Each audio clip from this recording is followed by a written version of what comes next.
Hi. വീണ്ടും വരുന്നത് 2024 NEET എക്സാമിനേഷന്റെ വിവാദത്തിലേക്ക് തന്നെയാണ്. ഇന്നലെ ഒടുവിൽ എൻടിഎ ഗ്രേസ് മാർക്ക് കൊടുക്കേണ്ടതായിരുന്നില്ല എന്ന് കോടതിയുടെ മുമ്പാകെ കുറ്റസമ്മതം നടത്തിയിരിക്കുന്നു. എക്സ്റ്റേണൽ ഓഡിറ്റിംഗ് കമ്മിറ്റി അല്ല, എൻടിഎയുടെ തന്നെ internal auditing committee grace mark കൊടുത്തത് പരിശോധിക്കുകയും 1563 പേർക്ക് ഗ്രേസ് മാർക്ക് കൊടുത്ത നടപടി റദ്ദ് ചെയ്യാൻ തയ്യാറാണ് എന്ന് സുപ്രീം കോടതിയെ അറിയിക്കുകയും ചെയ്തിരിക്കുന്നു. നമ്മൾ മനസ്സിലാക്കേണ്ടത് 2024 നീറ്റ് എക്സാമിനേഷനിൽ ഞങ്ങൾ ഗ്രേസ് മാർക്ക് കൊടുത്തിട്ടുണ്ട് എന്ന് ഈ മാസം റിസൾട്ട് വരുന്ന 4-ാം തീയതിക്ക് മുമ്പ് ഒരിടത്തും എൻടിഎ പറഞ്ഞിട്ടില്ല. അങ്ങനെ ഒരു പത്രക്കുറിപ്പും എൻടിഎ ഇറക്കിയിട്ടില്ല. ആരോടും ഒന്നും പറയാതെയാണ് എൻടിഎ റാങ്ക് ലിസ്റ്റ് പ്രസിദ്ധീകരിച്ചത്. ആ റാങ്ക് ലിസ്റ്റിലെ മാർക്കുകൾ കണ്ട് അതിൽ കൺഫ്യൂഷനുകൾ രേഖപ്പെടുത്തി ഈ മാർക്ക് തട്ടിപ്പാണ്, ഇതിൽ മാർക്ക് ദാനം നടന്നിട്ടുണ്ട്, ഇതിൽ ഗ്രേസ് മാർക്ക് കൊടുക്കുക പോലുള്ള ചില നടപടികൾ ഉണ്ടായിട്ടുണ്ട് എന്നതൊക്കെ കുട്ടികളും രക്ഷിതാക്കളും ഒക്കെ പരാതിയായി രാജ്യത്തിൻ്റെ പല ഭാഗത്തു നിന്ന് ഉയർത്തിയതിന് ശേഷമാണ് അതെ, ഞങ്ങൾ ഗ്രേസ് മാർക്ക് കൊടുത്തിട്ടുണ്ട് എന്ന് എൻ ടി എക്ക് സമ്മതിക്കേണ്ടി വന്നത്. ആ വാദത്തിന് മേൽ കടിച്ചു തൂങ്ങാൻ എൻ ഡി എ ആദ്യഘട്ടം മുതലേ ശ്രമിച്ചുകൊണ്ടിരിക്കുന്നത് നമ്മൾ കണ്ടതാണ്. ഒടുവിൽ കോടതിയിലേക്ക് കേസ് നടപടികൾ പോകുന്നു. എൻ ഡി എയുടെ വിശ്വാസ്യത രാജ്യത്തെല്ലായിടത്തു നിന്ന് ചോദ്യം ചെയ്യപ്പെടുന്നു. ഇങ്ങനെ ഒരു പൊതുപരീക്ഷ ഭാവിയിൽ എൻ ടി എ പോലെയുള്ള ഒരു ഏജൻസിയാണോ നടത്തേണ്ടത് എന്നുവരെയുള്ള ചോദ്യങ്ങൾ ഉണ്ടാവുന്നു. അപ്പോഴാണ് പരിശോധിക്കാൻ വേണ്ടി എൻ ഡി എ ഒരു കമ്മിറ്റിയെ നിയോഗിക്കുന്നത്. ആ കമ്മിറ്റിക്ക് ഇത് കൊടുക്കേണ്ടതായിരുന്നില്ല എന്നു മാത്രമേ പൊതുസമൂഹത്തോട് പറയാൻ കഴിയൂ എന്ന സാഹചര്യം സത്യത്തിൽ ഈ രാജ്യത്തുണ്ടായതാണ്, നമ്മൾ ഉണ്ടാക്കിയതാണ്. നമ്മളുടെ സമ്മർദ്ദത്തിൻ്റെ കുറ്റസമ്മതമാണ് ഒടുവിൽ എൻ ഡി എക്ക് നടത്തേണ്ടി വന്നിട്ടുള്ളത്. അപ്പോൾ N D A grace mark cancel ചെയ്യുകയാണ്. എൻ ഡി എ ഈ മാസം 23-ാം തീയതി വീണ്ടും 1563 പേർക്ക് പരീക്ഷ നടത്തുന്നു എന്ന് പറയുകയാണ്. പുതിയ റാങ്ക് പട്ടിക അവർക്ക് വേണ്ടി പ്രസിദ്ധീകരിക്കാം എന്ന് പറയുകയാണ്. ഈ പരീക്ഷ ഓപ്ഷണലാണ്, നിങ്ങൾക്ക് എഴുതാതിരിക്കാം. അഥവാ നിങ്ങൾ എഴുതുന്നില്ല എങ്കിൽ പുതിയ റാങ്ക് പട്ടികയിൽ നിങ്ങളുടെ മാർക്ക് ഉണ്ടാവുക ഗ്രേസ് മാർക്ക് ഒഴിവാക്കിയ മാർക്കായിരിക്കുമെന്ന് എൻ ഡി എക്ക് പറയേണ്ടി വരുന്നു. അങ്ങനെ വരുമ്പോൾ ഗ്രേസ് മാർക്ക് കൊടുത്തത് തെറ്റായിപ്പോയി എന്ന് എൻ ഡി എ സമ്മതിക്കുകയാണ്. ഇവിടുത്തെ വാർത്താ മാധ്യമങ്ങളും കോടതിയുമെല്ലാം അതിന് ആ അർത്ഥത്തിലാണോ പരിശോധിച്ചത് എന്ന കാര്യത്തിൽ എനിക്ക് സംശയമുണ്ട്. പക്ഷെ നമ്മൾ അതിനെ ആ അർത്ഥത്തിൽ പരിശോധിക്കേണ്ടതുണ്ട്. തെറ്റായ ഒരു കീഴ്വഴക്കമാണ് ഈ വട്ടം ഗ്രേസ് മാർക്ക് കൊടുക്കുന്നതിലൂടെ എൻ ഡി എ നടപ്പിലാക്കിയിരുന്നത്. അതാണ് എൻ ഡി എക്ക് ക്യാൻസൽ ചെയ്യേണ്ടി വന്നിരിക്കുന്നത്. അപ്പോൾ എൻ ഡി എക്കുമേൽ ഉയരുന്ന സംശയങ്ങളുടെ പുകമറ കുറെ കൂടെ ദൃഢമാവുകയാണ് ഈ കുറ്റസമ്മതത്തിലൂടെ സംഭവിക്കുന്നത്. അപ്പോൾ എൻ ഡി എ എന്തെല്ലാമൊക്കെയോ 2024 നീറ്റ് എക്സാമിനേഷനുമേൽ ചെയ്തു കൂട്ടിയിട്ടുണ്ട്. അതൊന്നും ചെയ്യേണ്ടതായിരുന്നില്ല. 1563 പേർ എന്ന് എൻ ഡി എ പറയുമ്പോൾ ഈ എണ്ണം കൃത്യമാണോ, ഇവർക്ക് മാത്രമാണോ സത്യത്തിൽ ഗ്രേസ് മാർക്ക് കൊടുത്തത് തുടങ്ങിയ ചോദ്യങ്ങളും സംശയങ്ങളുമെല്ലാം നിങ്ങളുടെ ഉള്ളിലുള്ളതുപോലെ എൻ്റെ ഉള്ളിലുമുണ്ട്. അതെല്ലാം തുടർന്നും ഓഡിറ്റ് ചെയ്യപ്പെടേണ്ടതല്ലേ, പരിഗണിക്കപ്പെടേണ്ടതല്ലേ, പരിശോധിക്കപ്പെടേണ്ടതല്ലേ തുടങ്ങിയ ചോദ്യങ്ങളൊക്കെ ബാക്കിയാവുകയാണ്. +1-നും +2-വിനും തോറ്റ ഒരാൾക്ക്, രണ്ടക്കത്തിനുമേൽ മാർക്ക് കടത്താൻ കഴിയാത്ത ഒരാൾക്ക് 720 മാർക്കൊക്കെ നീറ്റ് എക്സാമിനേഷന് കിട്ടുന്ന രീതിയിൽ ഉള്ള സാഹചര്യം പുതിയ റാങ്ക് പട്ടികയിൽ, ഈ വർഷത്തെ റാങ്ക് പട്ടികയിൽ ഉണ്ടായിട്ടുണ്ട് എന്നതുപോലും തെളിവുകൾ വെച്ച് രാജ്യത്തിൻ്റെ പല ഭാഗങ്ങളിലും നിന്ന് ചർച്ചകളായി ഉയരുമ്പോൾ ഈ പരീക്ഷയുടെ വിശ്വാസ്യത അപകടത്തിലാണ്. അതുകൊണ്ട് തന്നെ കേസ് നടപടികൾ അവസാനിപ്പിച്ച് എൻ ഡി എ ഞങ്ങൾ ഇവർക്ക് വേണ്ടി ഒരു പുതിയ പരീക്ഷ നടത്താം എന്ന് പറയുന്നതോടെ അവസാനിപ്പിച്ച് പോവേണ്ടതാണോ കേസ് നടപടികൾ എന്ന ചോദ്യവും സ്വാഭാവികമായിട്ടുണ്ട്. അങ്ങനെ പോവേണ്ടതല്ല എന്നതിലേക്കാണ് ഞങ്ങൾ എത്തിയിരിക്കുന്നത്.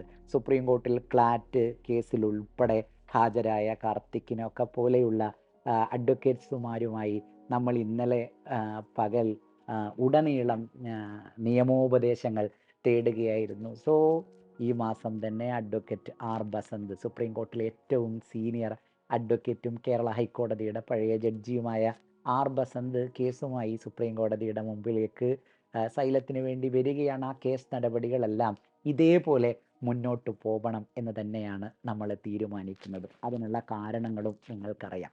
അപ്പോൾ നിങ്ങളുടെ ആവശ്യം 10-24 ലക്ഷം പേരെ കൊണ്ട് വീണ്ടും പരീക്ഷ എഴുതിക്കുകയാണോ എന്നൊരു ചോദ്യം നമ്മളുടെ മുമ്പാകെയുണ്ട്.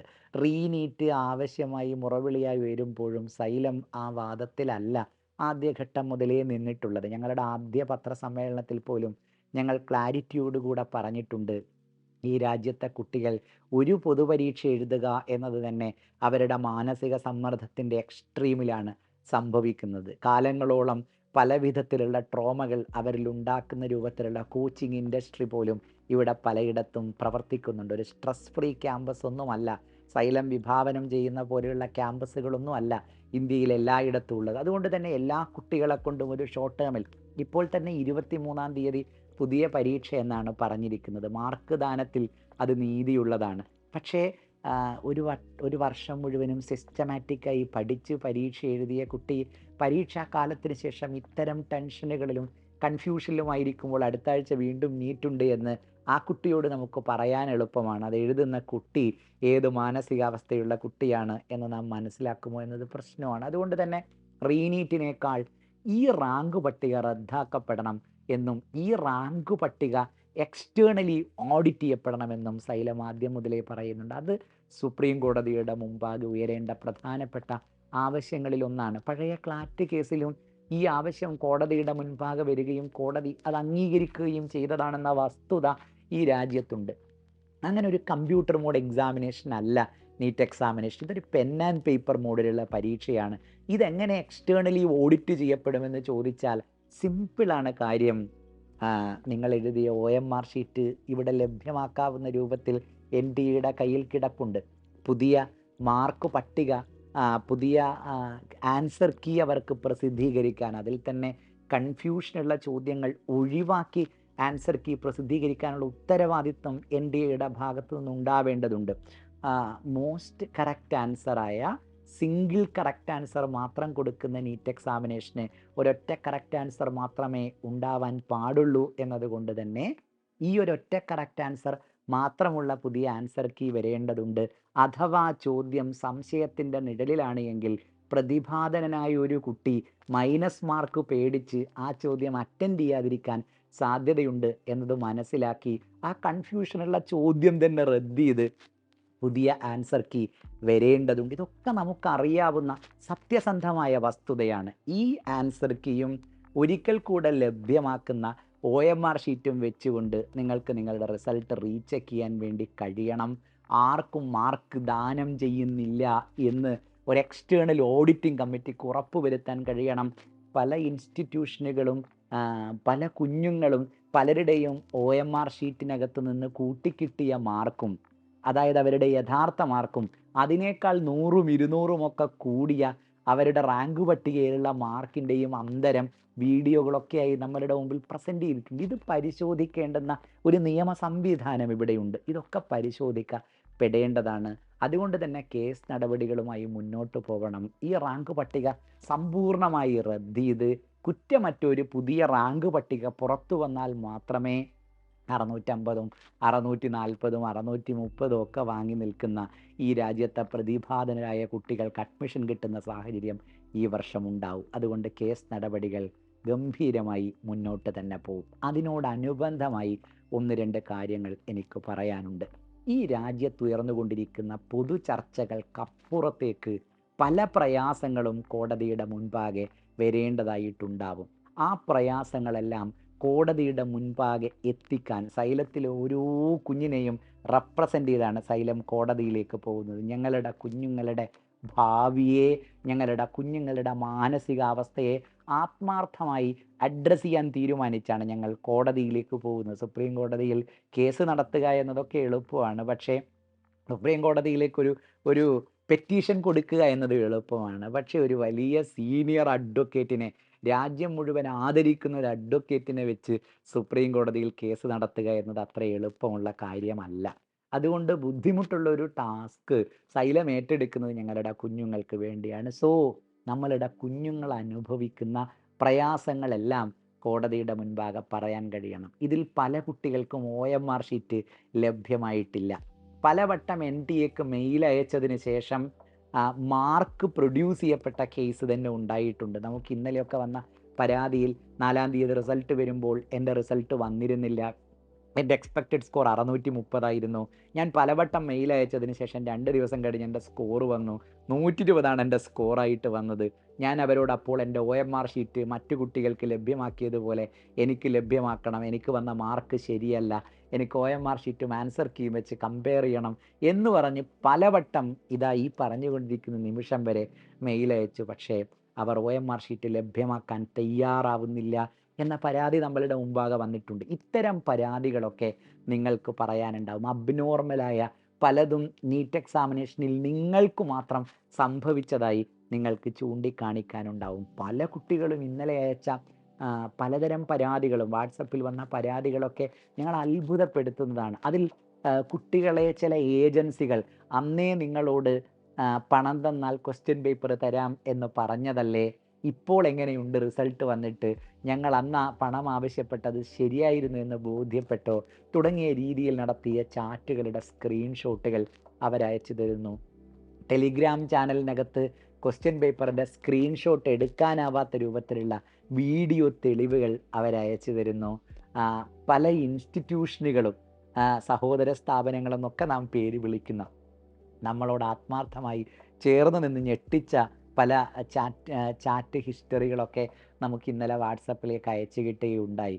അവരോടൊക്കെ പണം തന്നാൽ ക്വസ്റ്റ്യൻ പേപ്പർ തരാം എന്ന രൂപത്തിലേക്ക്, നിങ്ങൾ 2 ആഴ്ച മുന്നേ ഇത്ര പണം തന്നാൽ നിങ്ങൾക്ക് ക്വസ്റ്റ്യൻ പേപ്പർ തരാം, 24 മണിക്കൂർ മുമ്പാണെങ്കിൽ ഇത്ര പണം തന്നാൽ മതി തുടങ്ങിയ രൂപത്തിലേക്ക് അവർ സമീപിച്ച ചില മാഫിയകളെക്കുറിച്ചുള്ള ഞെട്ടിപ്പിക്കുന്ന വിവരങ്ങൾ വരുന്നു. അങ്ങനെ നമ്മൾ ഒട്ടും പ്രതീക്ഷിക്കാത്ത രൂപത്തിലുള്ള പല സംഗതികളുമാണ് ഈ കേസിലേക്ക് ഇറങ്ങിത്തിരിച്ചതിന് ശേഷം ഞങ്ങളുടെ മുമ്പാകെ വരുന്നത്. ഇതൊക്കെ നമ്മളെ അത്ഭുതപ്പെടുത്തുന്നുണ്ട്. അതുകൊണ്ട് നിങ്ങളുടെ പരാതികൾ നിങ്ങൾക്ക് അയക്കാൻ ചുമ്മാ നിങ്ങളെല്ലാവരും നമ്മളെ പിന്നെ ഒരു ഒരു ഒരു ഒരു മാസ് പെറ്റീഷൻ്റെ ഒക്കെ ഭാഗമായി നമ്മളിലേക്കൊക്കെ കടന്നു വരുന്ന രൂപത്തിലുള്ള ഒരു ഡാറ്റ കളക്ഷനൊക്കെയാണ് പലപ്പോഴും ഇത്തരം പരാതികളിൽ അബ്നോർമലായി പോലും സംഭവിക്കുന്നത്. അതുകൊണ്ട് അതിലേക്കൊന്നും പോവരുത്. ഞാനിത് പ്രധാനമായി പറയുന്നത് പുറത്തുനിന്നുള്ള പാഷനേറ്റായ, ഒരുപക്ഷെ റിപ്പീറ്റ് ചെയ്തേക്കാൻ അടുത്ത വർഷം സാധ്യതയുള്ള, അങ്ങനെയൊക്കെയുണ്ട്. പലർക്കും പലതരം ഇൻറ്റൻഷനുകളാണ്. അവരൊന്നും ഇതിലേക്ക് വരണമെന്ന് പോലും സൈലത്തിന് ആഗ്രഹമില്ല. ഞങ്ങളുടെ കയ്യിൽ ഓൾറെഡി ഈ ഡാറ്റകളൊക്കെ ഞങ്ങൾ തന്നെ പൊതിഞ്ഞ് സൂക്ഷിച്ച് വെച്ചിരിക്കുന്ന ഞങ്ങളുടെ കുഞ്ഞുങ്ങളോടാണ് എനിക്ക് പ്രധാനമായി പറയാനുള്ളത്. നിങ്ങളുടെ പരാതി നിങ്ങൾ വാട്സപ്പിലോ ഫോൺ നമ്പറിലോ വിളിച്ചു പറഞ്ഞതുകൊണ്ട് നമുക്കൊരു വഴിപാട് നടക്കുന്ന പോലെ സംഭവിക്കുമെന്ന് മാത്രമേ ഉള്ളൂ. അതല്ല ഞങ്ങൾക്ക് വേണ്ടത്. ഞങ്ങൾക്ക് സ്ക്രീൻഷോട്ടുകൾ, തെളിവുകൾ, നിങ്ങൾ പരാതി അയച്ചിട്ടുണ്ട് എങ്കിൽ അയച്ച മെയിലിൻ്റെ ഡീറ്റെയിൽസ് എല്ലാം ആവശ്യമുണ്ട്. അതുകൊണ്ട് neetscamcomplaints@xylemlearning.com എന്ന മെയിൽ ID, ആ മെയിൽ ID യോട് എഴുതി കാണിക്കുന്നുണ്ട്. neetscamcomplaints@xylemlearning.com എന്ന മെയിൽ ID-യിലേക്ക് വിശദമായി നിങ്ങൾ പരാതി അയക്കണം. ഞായറാഴ്ച വൈകുന്നേരത്തിനുള്ളിൽ, നാളെയും മറ്റന്നാളും നിങ്ങൾ കംപ്ലീറ്റായി പരാതി അയക്കണം. തിങ്കളാഴ്ച രാവിലെ മുതലിരുന്ന് ഈ മെയിൽ ID-യിൽ വന്ന മുഴുവൻ പരാതികളും നമുക്ക് പ്രിന്റിലേക്ക് മാറ്റി ഫയലാക്കി നമ്മളുടെ ലീഗൽ ടീമിന് കോടതിയുടെ മുമ്പാകെ പ്രസൻറ്റ് ചെയ്യേണ്ടതുണ്ട്. അതുകൊണ്ട് നിങ്ങൾ അനുഭവിക്കുന്ന എല്ലാ പ്രയാസങ്ങളും അതിനകത്ത് നിങ്ങളുടെ ഫോൺ നമ്പറൊന്നും അല്ല ഞങ്ങൾക്ക് വേണ്ടത്, നിങ്ങളുടെ നീറ്റ് റോൾ നമ്പറും മീൻസ് രജിസ്റ്റർ നമ്പറും ഡേറ്റ് ഓഫ് ബർത്തും അതിനകത്ത് വേണം. കാരണം ഇന്ന കുട്ടി ഇന്ന പ്രയാസം അനുഭവിക്കുന്നു എന്ന് പറയുമ്പോൾ ഈ വർഷത്തെ നീറ്റ് എക്സാമിനേഷൻ ഇന്ന രജിസ്റ്റർ നമ്പറിൽ എഴുതിയ ഇന്ന ഡേറ്റ് ഓഫ് ബർത്ത്, അത് രണ്ടും ഉണ്ടെങ്കിൽ നമുക്ക് റിസൾട്ട് എടുക്കാൻ പറ്റും. നിങ്ങൾക്കറിയാം ഈ കുട്ടിയുടെ പ്രയാസത്തിനെയാണ് പ്രസൻറ്റ് ചെയ്യുന്നത് എന്ന രൂപത്തിൽ നമുക്ക് സ്പെസിഫിക്കായി പ്രസൻറ്റ് ചെയ്യണം. അതുകൊണ്ട് സത്യസന്ധമായിരിക്കണം, വാലിഡ് ആയിരിക്കണം.